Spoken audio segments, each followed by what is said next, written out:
Amin. Assalamualaikum warahmatullahi wabarakatuh.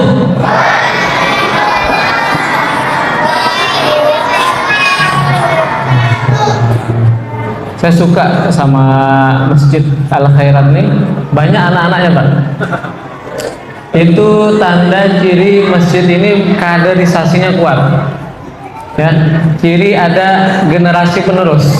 Maka bersyukur Pak kalau anak-anaknya banyak di masjid.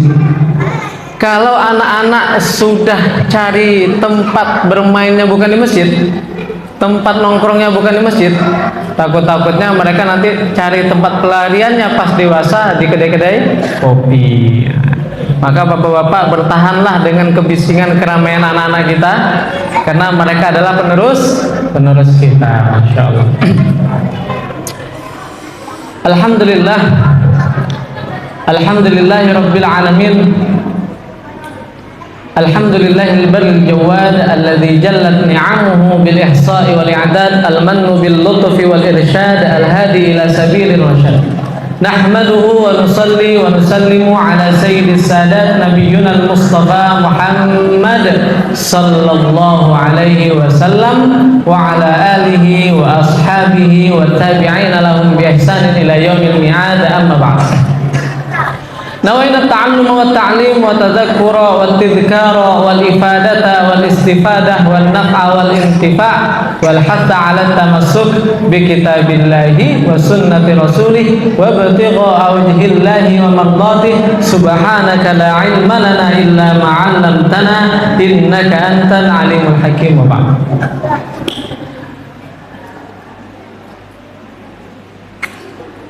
Alhamdulillah, hadirin yang sama-sama dicintai oleh Allah Subhanahu wa taala.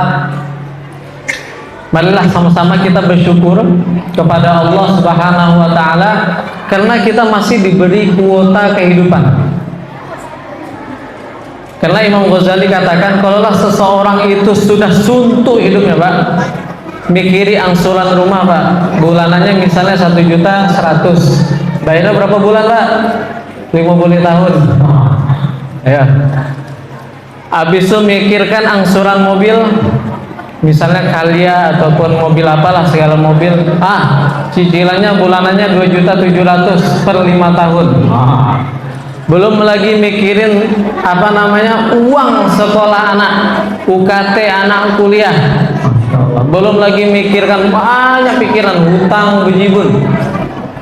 Maka kalau sudah suntuk pikirannya, Imam Ghazali katakan, datanglah ke kuburan. Ada masalah suruh datang ke kuburan. Kenapa?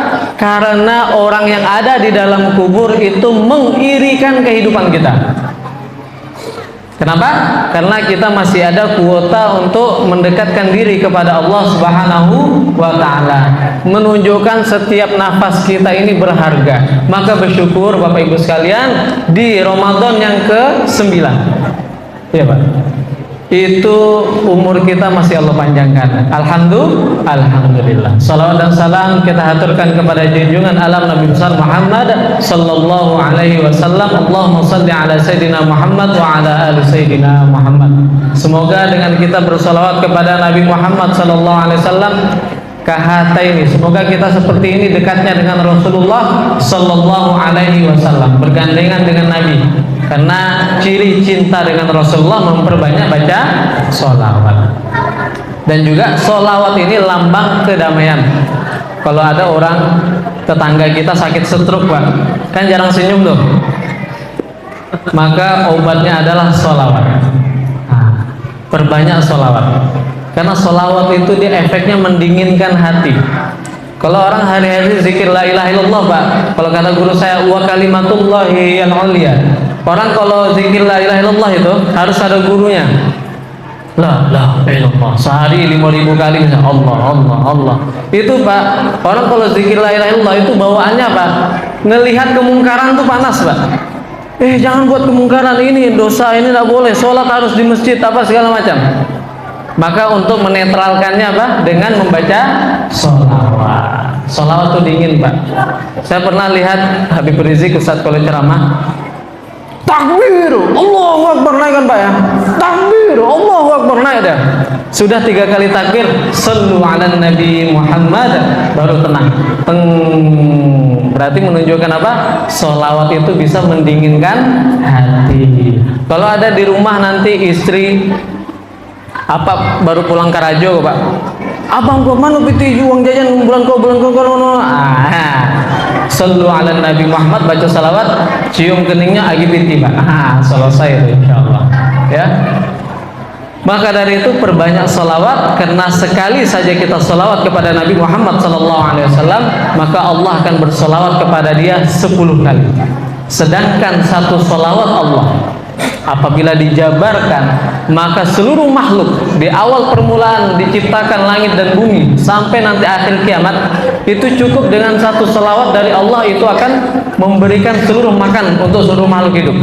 Dari awal zaman kehidupan sampai nanti hari kiamat, itu dengan satu salawat. Bayangkan, satu kali aja salawat kita akan mendapatkan 10 salawat dari Allah Subhanahu wa ta'ala. Banyak fadilah, keuntungan daripada membaca salawat kepada Nabi Muhammad sallallahu alaihi wasallam. Insyaallah judul khutbah kita ini, pembukanya aja udah 5 menit. Judul khutbah pula, judul kajian santapan rohani kita di malam yang berbahagia kita ini adalah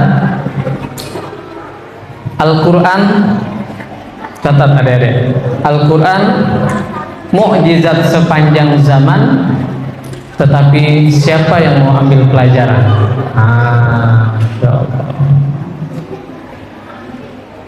Bapak Ibu sekalian, ini sangat penting sekali malam ini.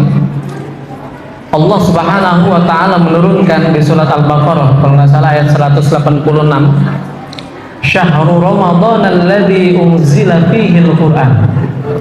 Justru puasa itu ditakyidkan, dikoyitkan dengan unzila fihi al-Qur'an, bahwasanya Al-Qur'an diturunkan di bulan itu. Bukan langsung membahas bahwasanya puasa itu adalah apa, bahwasanya bulan Ramadan itu bulan puasa. Faman syahida minkum syahra falyasum, itu baru pembahasan kedua. Kalau sudah melihat ru'yah ataupun hilal. Tetapi apa? Allah menerangkan syahrul Ramadan, bulan Ramadan adalah unzila fihil Quran, bulan yang di dalamnya diturunkan Al-Quran. Menunjukkan apa? Hubungannya erat bulan Ramadan dengan Al-Quran. Ya, kenapa bulan Ramadan menjadi mulia? Karena bulan Ramadan diturunkan di dalamnya Al-Quran. Maka apapun yang berhubungan dengan Al-Quran pasti mulia, Bapak Ibu sekalian. Makanya perbanyak baca Al-Quran. Minimalnya di bulan Ramadan setiap seminggu hatam. Habis sholat 1 juz selesai, Pak.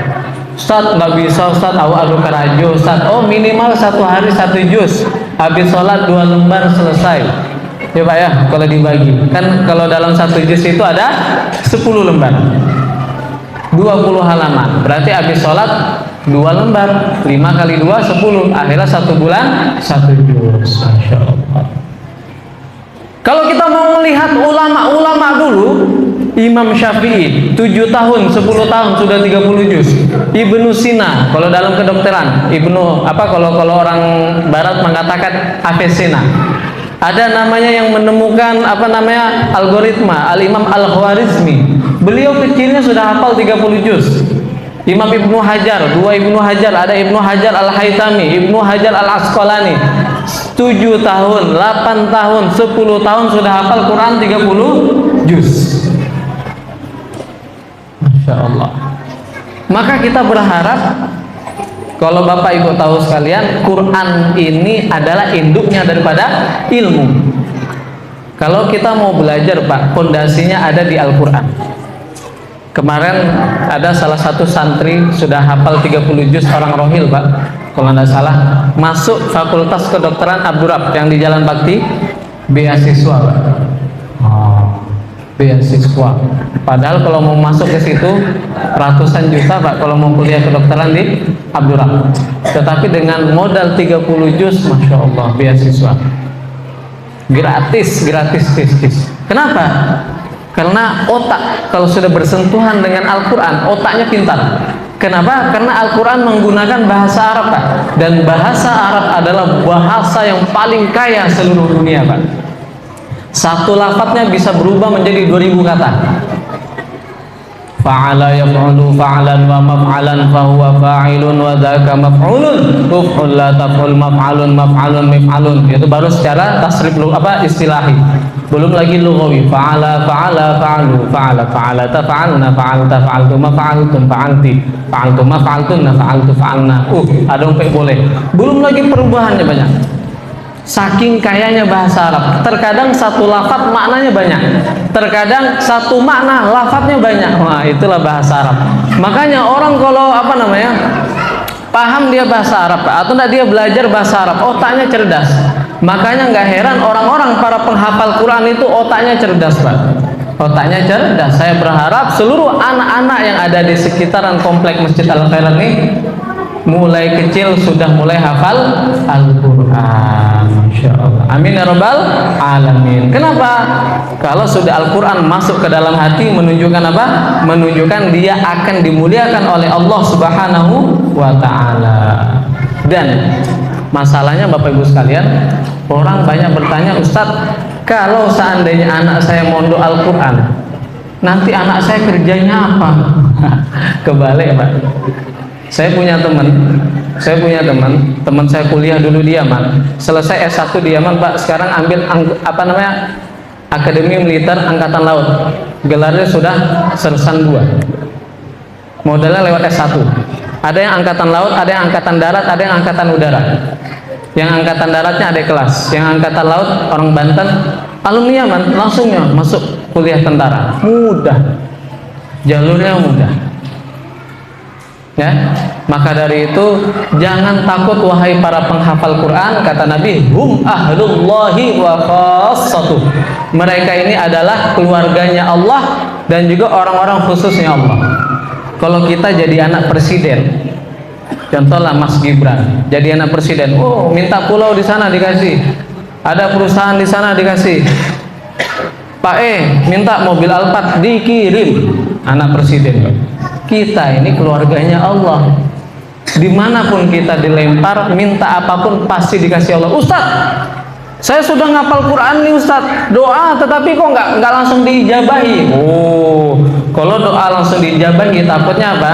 Doa cepat mustajab itu takutnya sudah mustajab nggak mau doa lagi. Makanya doanya apa? Dilama-lamakan sama Allah. Allah pingin ini si fulan ini doanya merdu ini. Makanya apa? Ditunggu dulu, doa terus minta sama Allah. Suatu saat di suatu yang tepat, insya Allah apa? Doa kita akan dikabulkan. Kembali ke pembahasan orang-orang ahli Al-Quran ini, Pak. Insya Allah itu sangat dimuliakan oleh Allah Subhanahu wa ta'ala. Yang lebih Masya Allah, yang lebih otentiknya lagi, saya pernah membaca hadis ini di dalam kitab Tahrirul Maqal karangan Al-Imam Ibnu Hajar Al-Haytami. Beliau katakan, wa akhrajal Bukhari wa ghairi, diriwayatkan oleh Imam Bukhari dan lainnya, man qara'al Quran, barang siapa yang membaca Quran ataupun dia mempelajari Al-Quran ataupun dia menghafal Al-Quran, summa mata qabla ayyastadhharahu, kemudian dia mati ataupun meninggal sebelum dia menyelesaikan hafalannya. Contoh, awak umurnya adalah 70 tahun, mulai dia menghafal juz ammah sama Ustadz Junaidi, menghafal ya Ustadz ya, baru hafal sampai wal fajar, meninggal besoknya. Apa jaminan Allah? Atahu malakun, Allah akan kirimkan satu malaikat, yu'allimhu fi qabrihi, yang akan mengajarkan kepada dia Al-Quran di dalam kuburnya sampai 30 juz. Wa yalqallahu ta'ala wa qad istadhharahu, dan dia akan sowan bertemu kepada Allah sedangkan dia sudah hafal 30 juz, Pak. Saya berharap bapak-bapak, ibu-ibu, tidak ada batasan orang untuk menghafal Al-Quran. Maka niat dari sekarang kita semua untuk niat menghafal Al-Quran ataupun mempelajari Al-Quran, walaupun hanya hafal 3 kul, habis itu meninggal, niatkan 30 juz, maka Allah akan mengirimkan satu malaikat yang akan mengajari dia, dan dia akan dibangkitkan dari dalam kubur sudah hafal 30 juz. Siap Bapak Ibu sekalian? Siap Pak ya? Niat Pak ya? Ini ustadz kita ada di sini, banyak orang-orang penghafal Quran, setoran sama mereka, belajar tahsin sama mereka. Walaupun cuma dapat 1 juz Pak, meninggal kita Pak, Allah akan kirimkan gurunya bukan manusia lagi Pak, malaikat. Masya Allah. Maka dari itu hadirin yang sama-sama dicintai oleh Allah Subhanahu Wa Taala, tidak ada batasan untuk orang penghafal Quran. Ustadz, umur saya sudah tua Ustadz. Umur saya sudah berapa? Misalnya umur saya sudah 70. Saya dulu baca koran di Mesir, ada nenek-nenek umurnya 65 tahun mulai menghafal Quran. Umur 70 tahun, 5 tahun Ustaz selesai 30 juz. Habis itu ambil kuliah jurusan syariah, umur 70 tahun. Syariah kalau jurusan syariah itu 4 sampai 5 tahun kalau di Mesir. 75 ala selesai S1. Ala selesai 30 juz, selesai S1 syariah. Nenek-nenek, bayangkan. Menunjukkan apa? Justru Quran itu di dalam surat Al-Qamar disebutkan walaqad yassarnal Qur'ana lidzikri fahal mim mudzakir. Di situ Allah menyebutkan 4 kali penguatan. Sungguh, sungguh, sungguh, sungguh. Lam di sini lam lit taukid, qad lit tahqiq, yassarna itu fi'il muta'addi. Mutaakkid dia. Terus apa? Ada nun taukid, 4 kali penguatan. Sungguh Al-Quran ini sangat mudah dipelajari, tetapi siapa yang mau mengambil pelajaran? Ya Bapak Ibu ya, baik kita yang tua-tua, yang muda-muda, siap kita niat menghafalkan Al-Quran. Insya Allah, walaupun kita belum selesai, tetapi niat dalam hati kita ingin menghafalkan 30 juz, meninggal kita Pak, maka kita akan dibangunkan dan kita sudah diajarkan oleh malaikat untuk hafal 30 juz. Nggak ada kata terlambat. Ustadz, saya sudah tua, saat belajar di waktu tua bagaikan nulis di atas air, belajar di waktu muda bagaikan nulis di atas batu. Nggak. Justru anak ketek, kalau dia nggak anak kecil, kalau dia nggak fokus ngapal Quran, fokusnya ke main-main, pasti dia nggak akan hafal-hafalnya, nggak deh. Betul nggak? Nah, tetapi hatta orang tua usahakan minimal 1 hari ada 1 jam fokus untuk hafal Al-Quran. Setengah jam di waktu pagi, setengah jam di waktu malam. Saya punya teman seorang CEO di Jakarta, hafal Al-Quran itu umur 40 tahun Pak, dalam waktu setahun. Kurang apa sibuknya Ustaz? Tetapi apa? Allah mudahkan Quran untuk dia hafal karena dia ada niat. Saya berharap di momen Ramadan ini kita semua diberikan kemudahan oleh Allah Subhanahu wa taala untuk menjadi keluarga-keluarganya Allah, orang-orang terdekat Allah, dengan niat di dalam hati supaya kita mempelajari, membaca, menghafal Al-Quran semampu kita, seistiqomahnya kita. Amin ya rabbal alamin. Wabillahi taufiq wal hidayah. Wassalamualaikum warahmatullahi wabarakatuh.